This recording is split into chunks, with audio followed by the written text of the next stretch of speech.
अब इस मूल ज्ञान को अभी तक हमने छुपा कर रखना था। अब ये सभी पंथ खत्म हो जाएंगे क्योंकि इनके ज्ञान की पोल खुल चुकी है। वो क्या सिद्धांत बताते हैं प्रभु का और वो क्या मंत्र देते हैं, उसके पाने की विधि क्या बताते हैं, वो अपूर्ण रूप से शास्त्र के विरुद्ध उनका ज्ञान और शास्त्र विधि से विरुद्ध उनकी भक्ति विधि है। तो ये सभी पंथ अब कति फेल हो जाएंगे, ये कति नष्ट हो जाएंगे। परमात्मा की कृपा से, कबीर जी की दया से इस दास ने इन सभी नकली मैं ऋषियों की, हिदानंद जैसे की, जो ज्ञानहीन वेद ज्ञानहीन ऋषियों की, और इन गुरुओं की जो बड़े बड़े पंथ बना रखे, राधा स्वामी पंथ, धन धनु शतुरु पंथ, बालेश्वर पंथ, सतपाल पंथ, हंसादेश पंथ, हमारे बेगन तार रखे निरंकारी पंथ, इन सब की जड़ दिखा दी। इनकी जड़ दिखा दी कि ये कितने पानी में है, किसे हैं। अब इनके सारे ज्ञान की सीडी बना के इनकी इन्हीं की पुस्तकों को जनता के सामने पेश कर दिया श्रद्धालुओं को। अब कर लो निर्णय, मोक्ष चाहिए तो इस मार्ग को त्यागो जो उन्होंने बता रखा है। अपुण्यात्मा, पहले हम जब छोटे बालक थे, वैसे तो सभी बच्चों के साथ ऐसे होता है, तो वो क्या करते थे, किसान परिवार में जन्म होने करके खेतों में ज़्यादा रहते थे। वर्षा के दिनों में जैसे आम के पेड़ होते थे, उनसे फल खाते थे, वो वहाँ गुठलियाँ गिर जाती थी और वो आम के पौधे इतने प्यारे लगा कर छोटे छोटे और नर जगह जगह उग जाते थे।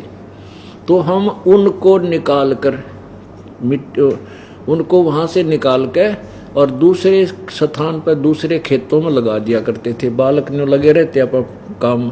जब किसी पौधे की जड़ें मिट्टी से बाहर निकल जाती तो यूँ क्या करते कि भाई इसकी जड़ तो राम ने देख ली, जब उगे को नहीं सूखेगा, और वो सूख जाता क्योंकि वो मिट्टी हट जाती।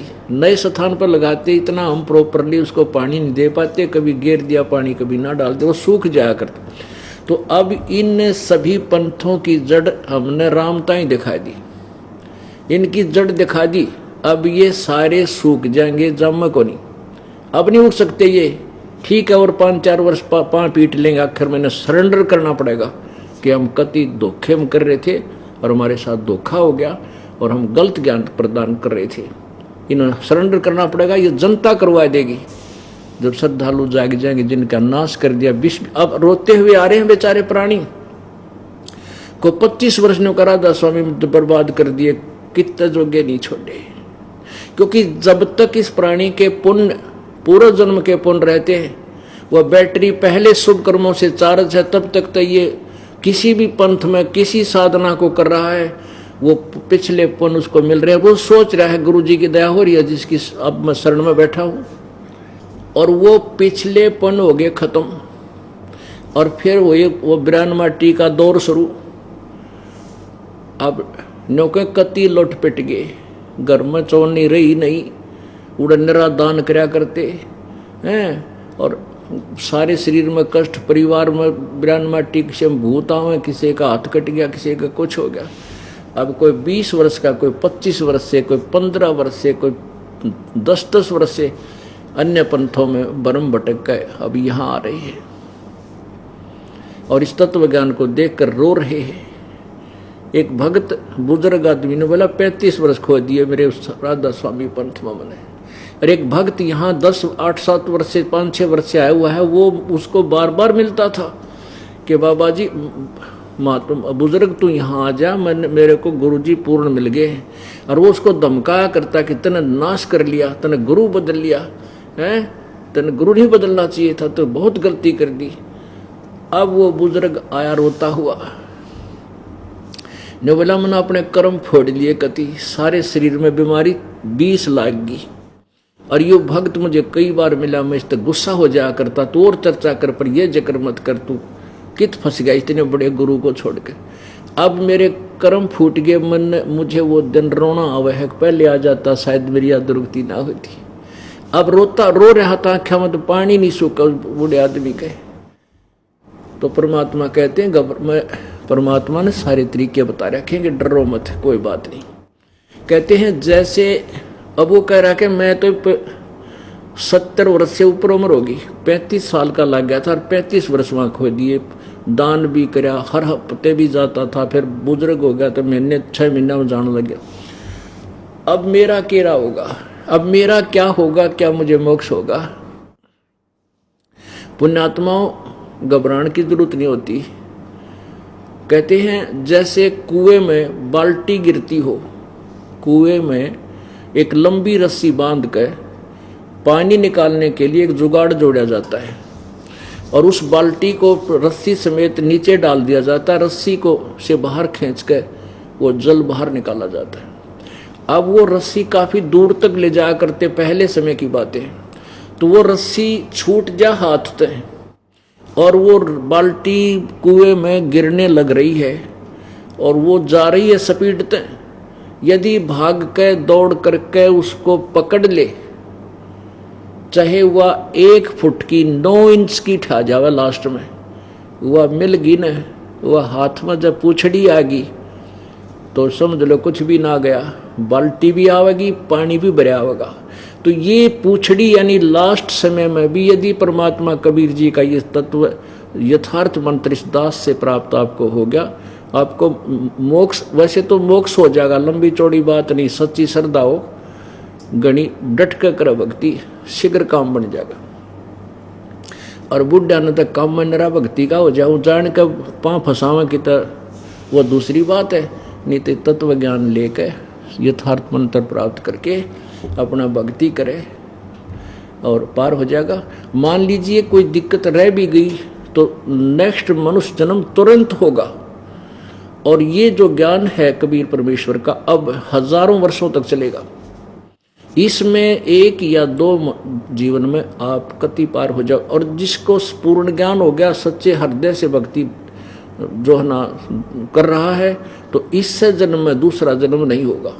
दूसरा जन्म तो हम कैसे प्राप्त करते हैं, कुछ दिनों में आपको इतना सुख हो जाएगा, आपको इतना सुख हो गया कि परमात्मा सुखदाई है।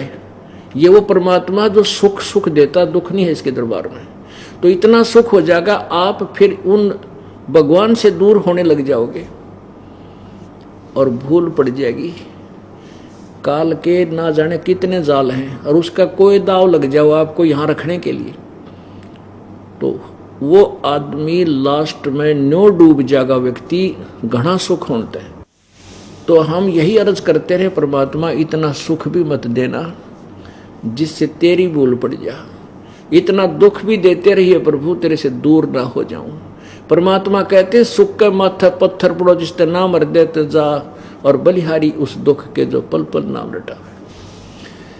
इसे सुख का आग लगो जिस तो भगवान की भूल पड़े, और बलिहारी हो उस दुख के ऊपर जो मालिक याद करावे। इतना दुख भी दिए रखना परमात्मा, डर बना रहे कदे फिर फंस जाऊं काल के। चलो मान ले ईब आपने सुख भी हो गया, रह भी गए, और कंटिन्यूस 5-6 जन्म आपके मनुष्य के भी हो जाएंगे इस कमाई थे वर्तमान के भक्ति से। और आगे सरदार, क्योंकि आगे घटेगी जब दास यहाँ मौजूद है, अभी गलती करोगे तो आगे कौन से पार हो जाओगे तुम। अब तो हर तरह से मर्यादा आपको समझाता हूँ, ये बताता हूँ ये गलती मत करो, तुम्हें फाउल पॉइंट बताता हूँ कि ये गलत, ये पॉइंट फाउल है, तेरा नाम खंड हो गया। तो अब भी डर रह जाओगे तो फिर आगे कैसे पार होगे तुम। जब ये दास चला जाएगा सतलोक, फिर तुम पर अंकुश नहीं रहेगा, ज्ञान तो रहेगा, लेकिन कुछ ऐसी मर्यादा बन जाएंगी जो पुण्यात्मा बचपन से ही भक्ति अपने बच्चों को रंग में रंग देंगे, वो आने वाले समय में इतना जल्दी नहीं बिगड़ेंगे। और जो वर्तमान में बिगड़ जाएगा तो आगे गलती हुई पड़ी है उस तरह। तो इसलिए इस समय को ज्यादा नहीं बढ़ाना आपने। अब ये ब्रह्मा विष्णु महेश देवता बने 33 करोड़, ये कौन है? ये वो पुण्यात्मा है जो कभी परमात्मा के चरणों में किसी समय में रही है। और एक श्वास की कीमत जो आपको यथार्थ भक्ति दी गई है पूर्ण संत से, इसकी कितनी कीमत है आप वर्णन नहीं कर सकते, आप सोच भी नहीं सकते। आप तो बालक हो, लाल की कीमत से परिचित नहीं हो। एक सतनाम के एक श्वास, उस श्वास की सिमरण की कीमत 14 लोग चढ़ा दे उसके तुलना में, तो भी वो कीमत सांस के सिमरण की ज्यादा है। और इतने सिमरण आप कितने करते हो दिन में? तो पार तो आसानी तो हो जाओगे, लेकिन रहना मर्यादा से और दृढ़ निश्चय रखना कि जो हमारे गुरुदेव ने ज्ञान दिया है ये फाइनल है, जो नाम दिया है ये यथार्थ है।